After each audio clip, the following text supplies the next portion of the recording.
Tingnan nyo nga yung mga ina-idol ninyo. Oh, magpapa-aresto, walang warrant of arrest. Ito yung kay Bato de la Rosa. Kapag pumasok yan, biglang activated yung warrant of arrest niya. Biglang babasahan ng Miranda rights. Oh, tapos pupusasan na. Ang masaklap pa, pagka si Senador Trillanes talaga o dating senador ang nagposas dyan. Ngayon, eventually, after around 2 weeks, nag-issue yung Makati RTC ng warrant. Kaya, kaya pinayagan po akong arestuhin doon po sa loob ng Senado. Sumama po ako. Yun, naku, talagang meron, talagang posible na maaresto pa din si Bato de la Rosa kahit nasa loob ng Senado. Kaya pala, mga bossing, ay takot pumasok. No? Takot pumasok si Bato de la Rosa. Kasi una, ulitin mga kababayan, sabi ni Trillanes, nung unang pagpunta ng mga pulis, walang warrant of arrest. Tapos, nung pangalawa, nag-issue na. Kaya, ayun, na-aresto na siya. Noon, tapos nag-post ako ng bail kasi may bail yung warrant na in-issue. Yung kay Bato de la Rosa, may bail ba? Wala eh. Mukhang pagkabasa ng Miranda rights, sakay doon sa eroplano, papunta sa Dahig. Tapos yun na. Kabisado ko na yung pagkakasunod-sunod O, di ba? Pagka nakita si Bato, kausapin, tapos Miranda rights, pagkatapos sasakay sa eroplano, pagkasakay sa eroplano, nandoon lilipad sa Dahig. Pagkapasok doon sa Dahig, makikita na lang natin yung sasakyan ni Bato, pumapasok na sa Dahig. After isang oras, ang gagawin ay dadali sa ospital. Tapos, yung mga DDS sasabihin, naku, nawala si Bato. Kagaya nung ginawa ng mga DDS, kinidnap si Bato. Ganyan, di ba? Tapos, ibabalik doon sa loob. Yung pala chinek lang yung mga vital signs o yung mga kung okay si Bato de la Rosa. Di ba? Nakita mo, alam ko na pagkakasunod-sunod, mga DDS, Sa akin. Tapos, tuloy-tuloy yung iyakan ninyo. Tapos, wala na. Araw-araw na lang, bring him home kayo. Yun po ang nangyari. Kaya alam ni Bato yan, kung gagawin niya, ay ibibigay talaga siya ng Senado. Okay. Kaya ayaw nang lumabas, Pero yung pong warrant of arrest na binanggit ninyo para sa inyo ay galing sa domestic court. In this particular case, kung ICC yan, it's a foreign entity, meron po bang option ng Senado to say no, wala tayong relasyon sa ICC and therefore hindi namin mai-implement yan?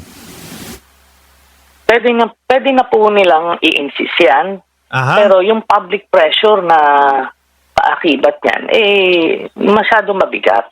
Kasi yung Senate, yan yung nag-approve, nag-concur dun sa Rome Statute noong 2011. At sila nakalagay doon sa Rome Statute na kapag ang Pilipinas ay kumalas bilang member, yung mga provisions doon are still effective nung tayo ay member pa. So ito, mga DDS, talagang kahit na ipagpilitan ng mga DDS, mga kababayan, na wala ng jurisdiction ang ICC sa Pilipinas, hindi.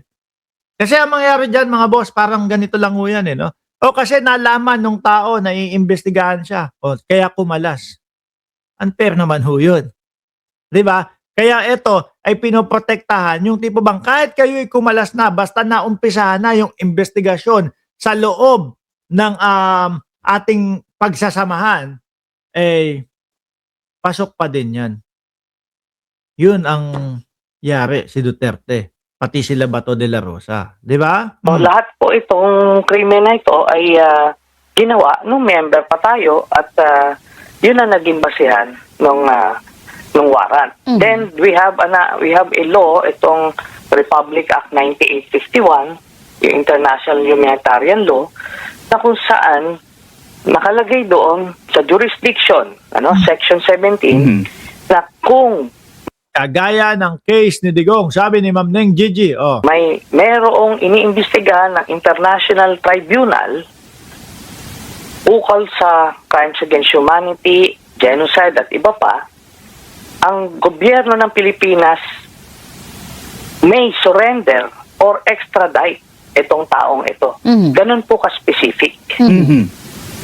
So yun po ang mga basic. Kaya ganun yung nakikita natin, no?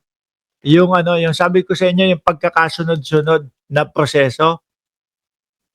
Hawak, huli, posas, pasok sa eroplano, lipad, posas, o bago posasan, Miranda rights, posas, pasok sa eroplano, lipad sa dahig, tapos wala na, history na. Kababayan. Dito. Kaya the Senate, kung gagawin nila yan, they will be defying so many laws. Yan. What about one little na laging sinasabi one factor is kapag ang Senate daw is in session, there is no way na mahuhuli o ibibigay nila kung sino man po yung hinahabol ng ICC. Yun nga po yun. May conditions yun. Yun yung 6 years. Pag 6 years pababa, ang posibleng hatol ay pwede kang alagaan o hindi ibigay ng Senado. Pero kapag 6 years pataas, ay crimes against humanity, mga bossing. Yung ihahatol sa kanya, ibibigay ka. Lalo na kapag may warrant of arrest. Hindi naman po general rule lang yan na parang it can be imposed. Yun nga, kasi imagine nyo kung may binaril yung isang senador tapos tumakbo siya doon, whether in session or not, hinahabol siya ng kapulisan, hot pursuit yun. Hindi po, wala pong ganon na all-encompassing rule. Okay. Ako ay may curious question lang din, Senator, no? Kasi yes, we're looking at the ICC na nililitis na ang kaso laban sa dating Pangulong Duterte. Ayan, pakaba na ng pakaba. Paano yung papirma nila? Wala talagang saysay yun, Sabi ni Marlica, pambudol lang daw yun. Pero ito ay sa dating Pangulong Duterte lamang. Hindi pa naman sila naglalabas ng any warrant of arrest para sa ilan pang mga personalidad. So, ang gumugulong na kaso lamang ay for the former president. Bakit hindi po ba maaaring magkaroon ng mga parallel na hearing dito sa Pilipinas para masabi naman na meron naman talagang gumugulong na hustisya dito sa ating bansa? Pero hindi, doon nagkaso Di ba? Sa ICC nagkaso. Mga kababayan. Wala naman pong kaso up to now. Yun nga po yung Yun yung sinasabi. Di ba? Doon sila nagkaso dahil nga nung mga panahon mga kababayan, mga boss chief sir, na si dating Pangulong Duterte ang presidente, alam mong walang kapupuntahan o katutunghayan yung ikakaso mo sa kanya. Di ba? Walang katutunguhan. Kaya pumunta sila sa ICC. Doon tingin nila na makakakuha sila ng patas na pagtingin. Kagaya po ng nangyayari ngayon. Di ba? Hindi pwede yung drama-drama. Hindi pwede yung arti-artihan. Hindi pwede yung lang daw? Magrarally sa labas. Hindi pwede yon. Hindi din pwede yung miski sumulat ang Senado sa kanila, palayain si Digong. Wala.